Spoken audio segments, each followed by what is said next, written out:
मी माझ्या नातीला हुमणे शिकवते. शिकून घ्या हा. हा. पहिला उमना. दोन घरचा पाहुणा उपायची. म्हणजे काय?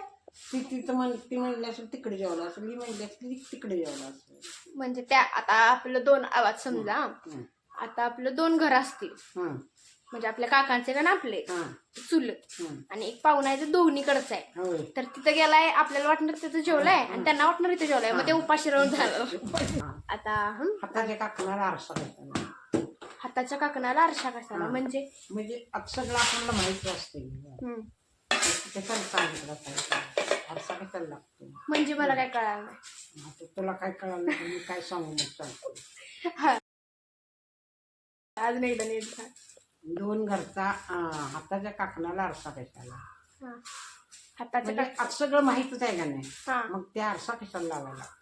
हा म्हणजे सगळं सगळ्यांना माहित असतं तरी असते सगळं, मग आरसा कशाला लावायचा? आता तिसरा. शहाण्याला शब्दाचा, मूर्खाला टोमकाचा. जी शहाणा माणूस असेल त्याला सांगितले ते ऐकतं. मूर्ख असेल त्याला किती जर सांगितलं तर ते ऐकतं. जसं की